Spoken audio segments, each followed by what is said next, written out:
이 둔갑법의 원리. 손오공이나 홍길동전 같은 소설을 보면 둔갑술이 자주 등장한다. 그리고 요즘 방영하는 전설의 고향을 보아도 여우가 사람으로 둔갑하는 장면을 흔히 볼 수 있다. 그런데 과연 이렇게 자신의 얼굴이나 신체를 다른 형상으로 탈바꿈할 수 있는 것인가? 단언컨대 전신을 기화할 수 있는 선도수련의 절정에 이른다면 이론상으로는 가능할 것이다.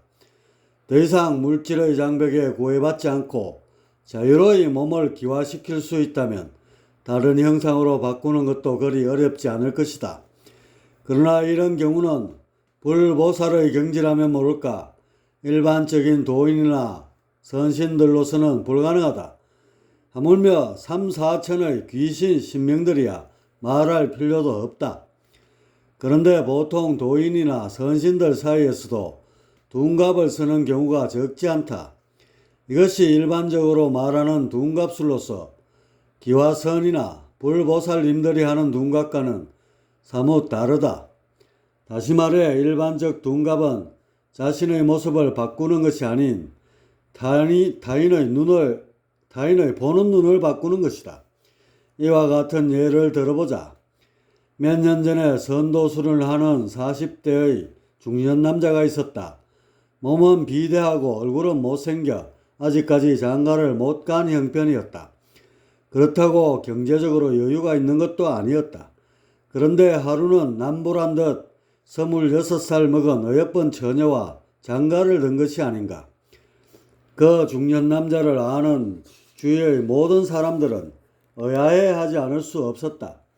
3개월이 지난 후 마침내 시집온 여자는 주위 사람들의 결혼 사유에 대한 물음에 입을 열었다. 그 말이 얼마 전까지만 해도 20대의 건장하고 잘생긴 청년이었는데 요 며칠 전부터는 점점 뚱뚱하고 나이든 아저씨로 보인다는 것이다. 이것이 일반적으로 흔히 등장하는 둔갑의 경우이다. 즉 중년의 선도 수련자는 10년이 넘게 산생활을 하였고 특히 기문둔갑 신장을 즐겨 찾았다. 그 공덕이 다 한 번의 둔갑술이 내려 젊은 아내를 얻게 된 것이다. 다시 말하면 본인의 얼굴과 몸을 변형시킨 것이 아닌 둔갑신이 처녀에게 빙의되어 중년 남자를 건장한 청년으로 보이게 하였던 것이다. 그리고 3개월이 지난 후 효력이 상실되어 이 사실을 알게 되었지만 벌써 정도 들었고 또한 원래 호연지간이어서 아직까지 별 탈 없이 잘 살고 있다. 이렇게 일반적으로 등장하는 둔갑이란 본인의 모습을 바꾸는 것이 아니라 둔갑신을 이용하여 상대방의 눈을 돌려놓는 것을 말한다. 다른 예로 100여 년 전 정산선생이 태양을 움직였다는 기록이 대순정경에 나오고 있다. 주 정산선생, 본명은 강일순, 1871년부터 1909년까지 전북 정읍 출생으로 근대에 손꼽히는 도인 중의 한 사람이다.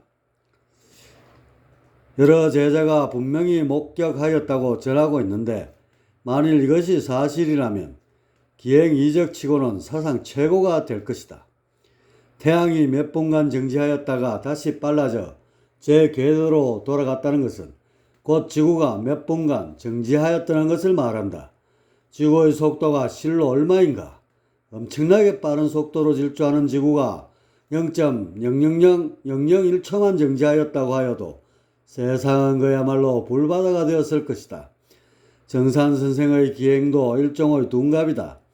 즉 당시 제자들의 믿음을 얻어야 선생이 뜻하는 천지공사를 전개할 수 있었기에 태양이 움직이는 것과 같은 거대한 기적을 시도하였던 것이다. 둔갑신을 제자들에게 빙의시켜 마치 태양이 정지하였다가 다시 솟아오르는 것 마냥 보이게 하였던 것이다. 본인의 모습을 바꾼 것은 아니지만 그 원리는 둔갑법과 동일한 것이다.